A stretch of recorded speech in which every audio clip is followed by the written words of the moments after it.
O profeta Isaías, neste texto aqui, está contando a respeito de como foi o seu chamado para o ministério que ele exerceu lá em Judá, como um profeta do Senhor. E o seu chamado se deu ainda na sua juventude. Possivelmente ele estava passando da adolescência para a juventude, na idade da maioria de vocês adolescentes que estão aqui. Nessa época aconteceu algo terrível lá em Jerusalém, lá no reino de Judá. O rei Uzias morreu. Quem era o rei Uzias? O rei Uzias foi um bom rei, foi um excelente rei. Ele começou a governar também muito novo, ele começou a governar com 17 anos. E durante o período do seu governo, ele fez aquilo que era bom diante do Senhor. Ele buscou a Deus, ele agradou a Deus, ele levou a nação a uma condição de estabilidade diante do Senhor e politicamente diante dos outros povos. Só que chegou um momento da vida dele que ele desequilibrou. E chegou um momento da vida dele que ele decidiu não só exercer o papel de rei, mas ele quis exercer o papel de sacerdote também. E então a função dele, que era governar e cuidar das questões políticas da nação, ele fazia muito bem. Mas quando ele decidiu ser um sacerdote, ele interferiu numa área para a qual Deus não o dotou para fazer. E então ele insistiu para oferecer sacrifício lá no tabernáculo, lá no templo, e por causa disso ele foi sentenciado por Deus e ele se tornou leproso, porque ele foi fazer algo que não era para ele fazer, e ele morreu com essa lepra. E no ano que ele morreu, Jerusalém e o reino de Judá ficou extremamente estremecido e abalado, porque a estabilidade que eles tinham, eles perderam. O mundo que os pais de Isaías contaram para ele, que eles receberam, que eles viveram, aquele mundo do rei Uzias, aquele mundo em que o reino de Judá estava estável, que o culto a Deus estava puro, que as questões políticas estavam resolvidas, e que Isaías podia desfrutar de todas as conquistas que eles tinham tido, agora esse mundo não existia mais. E aquele ano era um ano marcante para todo jovem, para todo adolescente, porque aquele ano era o ano da incerteza. Eles não tinham mais como ter certeza de nada, porque tudo mudou. O rei responsável por aquela estabilidade tinha morrido. Por isso Isaías, quando vai contar sobre o seu chamamento, ele usa este ano como referência, porque todo mundo sabia que ano era aquele. Aquele foi o ano de muitos medos, de muitas incertezas. E ele diz, no ano da morte do rei Uzias, não precisava dizer mais nada, não precisava dizer que ano que foi, que mês que foi, que década que foi, porque todo mundo sabia, porque aquele ano era um ano em que o mundo, para os judeus que viviam lá em Judá, mudou. Aquele foi o ano da mudança. E agora Isaías estava diante de uma nação que era completamente diferente, porque naquele ano lá que o rei Uzias morreu, tudo naquele país mudou. Agora, nesse mundo diferente, completamente novo, como é que eu faço para sobreviver? O que eu tenho que fazer? Que missão que eu vou adotar? Qual o emprego que eu vou abraçar? Que trabalho, que função, que ofício eu vou ter? Quais são os rumos que eu devo dar para a minha vida? Isaías mostra para nós algo maravilhoso, porque ele diz que a sua missão, os rumos da sua vida foram determinados, foram delineados a partir de uma visão que ele teve. E essa visão foi a visão de quem? Ele viu o Senhor. E então nós vamos direto para o texto, e o texto diz que ele viu o Senhor sentado num alto e sublime trono. E a referência aqui a Senhor é ao Filho de Deus. Esta passagem é uma das passagens do Antigo Testamento que descreve algo que na teologia nós chamamos de teofania, que é uma demonstração visual do próprio Filho de Deus, ou mais precisamente falando, como alguns gostam de dizer, uma cristofania. O Cristo que vai se encarnar lá no Novo Testamento, ele se apresenta, que ele se mostra para Isaías. Ele se mostra para Isaías de uma forma majestosa. Ele se mostra para Isaías de uma forma poderosa. Ele se mostra para Isaías de uma forma impactante. E ao olhar para o Senhor, muitas coisas mudam na vida de Isaías. Nós não precisamos hoje que o Senhor se mostre num alto e sublime trono, numa visão extraordinária, como fez com Isaías. Por quê? Porque Jesus Cristo, Filho de Deus, que aparece nessa visão, lá no primeiro século da era cristã, ele se encarnou, ele se fez carne. Vocês carregam nas mãos de vocês uma Bíblia que traz a contação do Evangelho do Senhor Jesus, a revelação do próprio Deus, que descreve quem foi Jesus, como ele pensava, como ele agia, o que ele amava, o que ele odiava. E então nós encontramos nesta passagem uma visão de Cristo, a visão que nós também podemos ter ao olhar para o Evangelho. E o que eu gostaria de propor para vocês aqui nesta noite, é que vocês delineassem a missão de vocês, que vocês estabelecessem os rumos da vida de vocês enquanto adolescentes, começando a carreira de vocês a partir de uma visão de Cristo, a partir de um olhar para Cristo, a partir de ver em Cristo Jesus aquilo que de fato é importante, e deixar que Cristo revele através de vocês, através da luz dele, aquilo que é real no quadro no qual vocês estão envolvidos.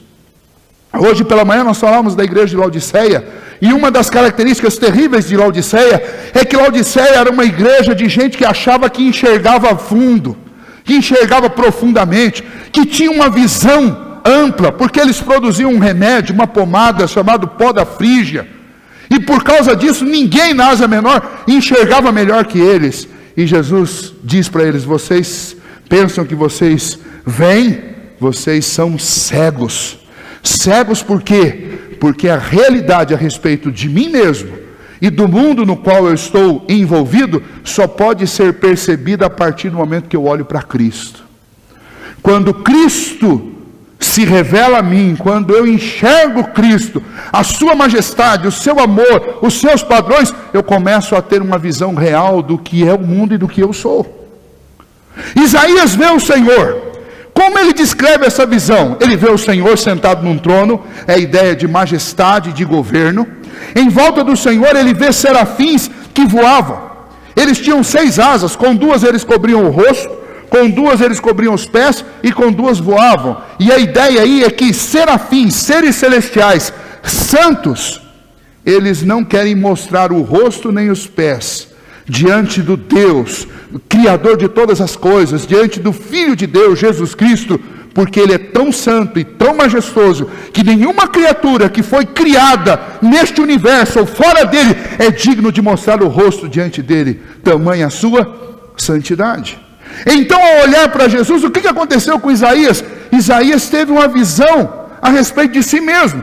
Ele viu o Senhor Jesus, e automaticamente, ao ver o Senhor Jesus, os seus olhos foram abertos a respeito de quem ele era e a respeito de como era aquele povo no meio do qual ele vivia.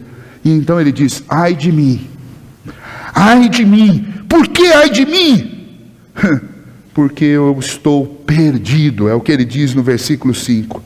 Eu sou um homem de lábios impuros, ou seja, a visão da majestade de Deus, um olhar para Cristo, o fez enxergar o quanto ele era pecador.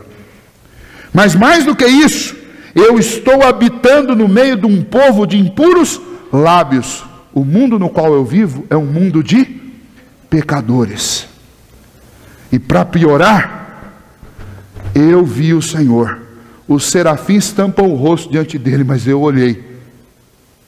Significa, se eu o vi, ele também me viu. E ele deve ter visto todos os meus pecados. Eu estou perdido. Tudo na nossa vida, queridos adolescentes, tudo na nossa vida começa a endireitar a partir de uma visão a respeito de Cristo. Então, a primeira mensagem que eu gostaria de deixar para o nosso coração nessa noite é que nós busquemos de todo o coração olhar para Cristo. Quando nós olhamos para o Senhor Jesus, fica tudo muito claro. Fica claro quem nós somos e fica claro como é o mundo aonde nós vivemos. E aí, todas as nossas ilusões a respeito do mundo, todas as nossas ilusões a respeito de nós mesmos, elas caem por terra. Como eu disse para vocês, adolescentes, a minha geração acertou e errou. E a geração de vocês possivelmente vai acertar e errar. Mas a melhor chance que vocês têm, e a melhor chance que nós agora, mais velhos, temos de acertar, é exatamente começar com um olhar voltado para Cristo. Como pastor, eu tenho convivido com muitas pessoas decepcionadas com a igreja, muita gente decepcionada com família, muita gente decepcionado com indivíduos, como por exemplo com o pastor, com líderes, seja na igreja, seja no trabalho. Eu tenho convivido com gente desiludida com a vida. E sabe por que essas coisas acontecem, inclusive com cristãos? Acontecem porque nós tiramos os olhos de Cristo e colocamos os olhos num lugar que não vai nos dar uma boa referência.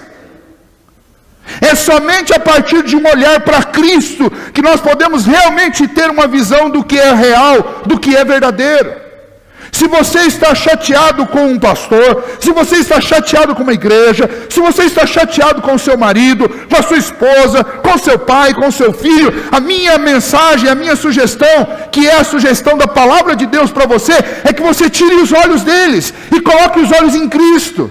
Porque o que vai consertar a sua vida não é construir um escudo protetor para que você não sofra com essas pessoas. Porque você também é um pecador e você também faz pessoas sofrerem. A melhor chance que nós temos de acertar é voltarmos os nossos olhos para Cristo. Porque quando nós olhamos para Cristo, nós vamos enxergar o que nós somos. E isso deve produzir mudança na nossa vida. Quando nós olhamos para Cristo, nós vamos enxergar o que as pessoas são. E isso vai produzir mudança nas nossas vidas. Existe gente boa? Existe família boa, existe igreja boa, existe família perfeita, igreja perfeita, gente perfeita? Não existe. E todas as vezes que eu tentar construir a minha vida sobre fundamentos que são irreais, como a perfeição de indivíduos, ou de igreja, ou de instituições, eu vou fracassar e vou me decepcionar. Mas se os meus olhos se voltarem para Cristo, e eu construir a minha carreira de vida, a minha família, a minha história, sobre o firme fundamento que é a visão da verdade, a visão da realidade, a visão da majestade de Cristo, aí sim eu tenho chance de ir para frente. O Senhor Jesus exemplificou isso de uma outra maneira, quando Ele propôs uma história para os discípulos, dizendo: olha, existem dois construtores, um que é louco constrói uma casa sobre areia, e o outro que é sábio constrói a casa sobre a rocha. Vem uma tempestade sobre ambas as casas. A que está construída sobre a areia, a tempestade a destrói, mas a que está construída sobre a rocha, com firme fundamento, permanece em pé. E então Jesus diz: aquele que olha para mim, crê na minha palavra e faz aquilo que eu mando, é como o homem que constrói a casa sobre a rocha. Aquele que não olha para mim, não faz o que eu mando, não crê nas coisas que eu digo, é como um louco que constrói a casa sobre a areia. É a mesma mensagem. É a mensagem que eu gostaria de deixar com vocês. A melhor chance de sucesso na vida de vocês, mas a melhor chance para a vida de vocês, para a vida de cada um de nós, é olharmos para Jesus e pedirmos que Ele nos oriente a respeito da vida, a respeito das batalhas que vale a pena serem travadas, a respeito dos limites para a nossa vida, para que a gente não viva de excessos, não viva nos extremos da vida. O melhor jeito de viver é com equilíbrio. Deus mandou que um daqueles serafins pegasse uma brasa do altar do Senhor, símbolo de purificação, símbolo de poder regenerativo, e pegou aquela brasa, e com aquela brasa tocou os lábios de Isaías. Os lábios de Isaías aqui representam o seu coração, a sua vida que estava impura. E com aquela tenaz, com aquela pedra que foi, aquela brasa que foi pega com a tenaz, quando aquela brasa tocou os lábios de Isaías, ele foi perdoado dos seus pecados, ele foi purificado, ele foi transformado. E então eu quero dizer para vocês, em segundo lugar, se para construir uma vida de acordo com a vontade de Deus eu preciso olhar para Cristo e não para as pessoas e não para as circunstâncias, em segundo lugar eu preciso confiar que quem pode transformar a minha vida, melhorar a minha vida, quem pode me equilibrar em todos os sentidos da vida, este alguém é o Senhor Jesus. É Ele que morreu e pagou a penalidade dos nossos pecados. É Ele que é esta brasa viva que nos toca e nos purifica das nossas injustiças. É Ele que é a garantia que nós podemos sobreviver diante da majestade de Deus. Em várias circunstâncias no Antigo Testamento, o povo vivendo desobedientemente chega a um determinado local e tem uma visão e se aproxima de Deus. E quando se aproxima de Deus com a vida em desordem, Deus mata. Moisés subiu para receber a lei de Deus no Monte Sinai. Quando ele desceu de lá com as tábuas da lei a primeira vez, ele encontrou o povo do lado de baixo, uma multidão, milhares, dezenas, centenas de milhares de pessoas adorando um ídolo, feito com os restos de ouro que eles trouxeram do Egito. E então, Deus ordenou a Moisés: chame todos que não se dobraram diante deste ídolo. E Moisés chamou. E Deus ordenou para eles: agora cada um pegue a espada, e vocês vão tirar a vida daqueles que estão se dobrando a outros deuses. E isso aconteceu. E depois Moisés tinha que subir para receber mais instruções no Monte Sinai. Mas daí sabe o que ele mandou o povo fazer? Imagine o tamanho de um monte como o Monte Sinai. Moisés mandou que os homens cavassem uma vala em volta do monte, para que ninguém desavisadamente passasse do acampamento para o monte, para não ocorrer que alguém morresse. Por quê? Porque Moisés estava conversando com Deus e ele tinha noção da santidade de Deus, mas ele também tinha noção de quão pecaminoso era aquele povo. E então ele pensou e ele calculou: se eu não colocar um limite, uma cerca, um obstáculo, esse povo desavisadamente vai subir, e quando eles subirem eles morrerão, porque Deus é santo, é majestoso, e ele não tem por inocente quem age diante dele de forma inconsequente e desobediente. Isso vai acontecer outras vezes nas Escrituras. Gente que toca as coisas santas de Deus, gente que tenta imitar aquilo que é próprio de Deus, e é punido por causa disso. Como é que eu posso sobreviver diante da santidade e da majestade de Deus? Somente se eu estiver coberto com o nome de Cristo Jesus. Jesus Cristo é a roupa, Jesus Cristo é a vestidura, de Jesus Cristo foi derramado o sangue na cruz para a purificação dos nossos pecados. Nós não temos nenhuma chance de sermos abençoados diante de Deus se não for através de Cristo. E então novamente eu digo para vocês e digo para cada um de nós: nós precisamos olhar para Jesus, mas não apenas olhar, eu preciso crer que Ele é o Senhor e Ele é o Salvador da minha vida. Eu não tenho nenhuma chance de sobreviver diante de Deus se o nome de Cristo não estiver escrito sobre a minha cabeça. Mais cedo ou mais tarde eu vou me encontrar com a majestade de Deus, e nesse dia, somente aqueles que foram salvos por Cristo Jesus poderão sobreviver diante da ira de Deus.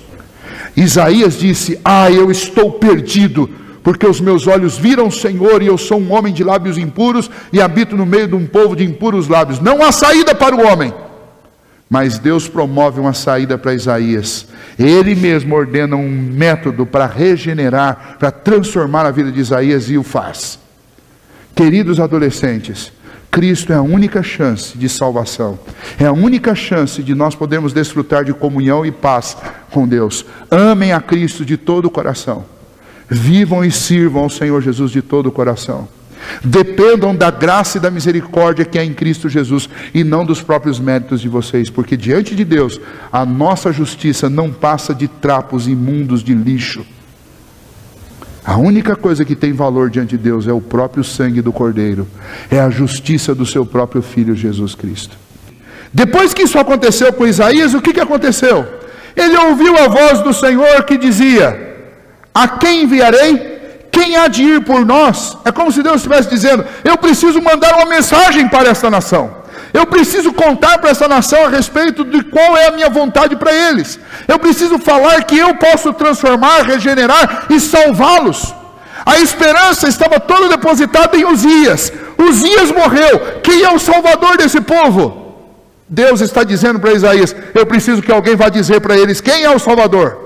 O Salvador não é um rei, o Salvador não é um monarca, o Salvador não é um homem deste tempo, deste mundo. O Salvador é Cristo Jesus. E então Isaías ouve esta declaração de Deus, esta indagação de Deus: a quem enviarei? Quem há de ir por nós? E então Isaías, que estava olhando para Cristo e que tinha sido transformado por Cristo, responde à pergunta do Senhor com disponibilidade. Ele diz: Senhor, eu estou aqui, envia-me a mim. Eu estou ouvindo a pergunta do Senhor e eu estou disposto. O final do versículo 8 diz: eis-me aqui, envia-me a mim. Eu acredito que o maior prazer do coração de um pai crente e é também de um líder de UPA, como o nosso presbítero Renato, e de um pastor, é poder saber que os seus adolescentes estão dizendo para o Senhor: eis-me aqui, envia-me a mim. Voluntariedade para fazer a obra do Senhor.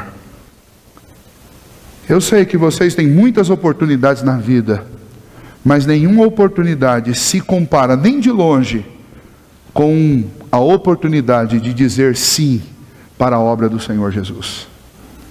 E o meu desejo sincero em relação a vocês é que vocês ouçam, porque o mesmo Deus que falou com Isaías continua falando hoje.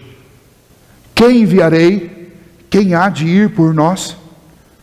O Senhor Jesus disse que os campos sobre a terra, e o Senhor Jesus estava comparando pessoas a grãos plantados no chão, que nascem, e que chega um momento que ficam maduros e precisam ser colhidos. E o Senhor Jesus diz: os campos já estão brancos. Quem eu vou enviar? Aonde estão os ceifeiros para fazer essa colheita? Essa continua sendo a mensagem do Senhor para nós. Quem enviarei? Quem há de ir por nós? Nós erramos, a nossa geração errou, porque a grande tarefa do cristão é sim anunciar Cristo, e não ficar lutando por causa de liturgia. A liturgia pode ser feita de qualquer jeito, desde que ela seja cristocêntrica. Você pode fazer de um jeitão jovem, você pode fazer de um jeitão mais formal, desde que você respeite as pessoas que estão na igreja. O som não pode ser tão alto que perturbe o ouvido daqueles que têm mais de 50. Mas o culto também não pode ser tão formal que dê sono àqueles que têm menos de 15. A questão é que a missão nossa não é simplesmente tomar conta de uma liturgia. A missão nossa é anunciar o Evangelho, porque a frase, a pergunta do Senhor para Isaías não foi: quem vai ajeitar a minha liturgia? Não foi essa. A pergunta foi: quem é que nós vamos enviar? Quem é que vai anunciar? Se você continuar lendo a história, eu vou parar por aqui, mas a história, aí Deus vai e diz para Isaías: mas eu tenho uma má notícia para você. Você vai falar e eles não vão ouvir. Ninguém vai acreditar no que você vai falar. E vocês acham que Isaías desistiu por causa disso? Isaías continuou. Isaías cumpriu o seu ministério. Durante 50 anos Isaías profetizou e o povo não ouviu. Ele foi perseguido por um rei mau, e conta a história que ele possivelmente foi morto, assassinado, escondido dentro do tronco de uma árvore, fugindo do rei. E o rei mandou serrar a árvore ao meio, ele foi serrado ao meio. 100 anos mais tarde, esse mesmo povo, ou seja, 150 anos depois dessa visão, este povo estava preso, exilado na Babilônia. Lá na Babilônia eles começaram a ler Isaías, e eles entenderam a mensagem do Senhor. 3 gerações depois de Isaías creram na pregação dele. Hoje nós estamos aqui, pelo menos 3 ou quase 3 milênios depois, e nós estamos crendo nesta pregação, porque este homem teve coragem de trilhar a missão que Jesus propôs para ele. Eu espero que vocês tenham fibra e coragem para trilhar a missão que Jesus tem proposta para cada um de nós, especialmente para vocês que são mais jovens e que têm muito tempo ainda pela frente. Olhe para Jesus, não olhe para homens. Se você olhar para homens, para instituições, vocês vão se decepcionar. E a coisa mais triste que pode existir é uma pessoa viver padronizando a sua vida a partir de decepções. Decepção não pode ser referência para o meu futuro. A referência para o meu futuro tem que ser sempre Cristo. Então não olhe para as pessoas, para as instituições e nem para as decepções da vida. Olhe para Cristo. Ele te mostra quem você é e mostra a realidade a respeito do mundo. Entenda que transformação verdadeira só pode ser produzida por Jesus. Então busquem transformações em Cristo e atendam ao chamado de Jesus. Nenhuma missão é mais importante do que essa. Isso não significa que todos vocês têm que se tornar pastores, pastoras ou missionários, mas significa que fazendo o que Deus dotou vocês para fazer, vocês devem ser pastores e missionários aonde Deus os colocar. sendo médicos, engenheiros, farmacêuticos, advogados, mecânicos, sejam lá o que Deus estabeleceu para vocês serem, vocês devem ser, aonde Deus os colocar, mensageiros, como Isaías foi. Independente do resultado, façam apenas o que o Senhor Jesus quer que vocês façam. Diga o que precisa ser dito, a verdade que precisa ser anunciado. E se sobrar um tempinho, me ajudem a melhorar a liturgia, para que ela seja bom para todos os grupos.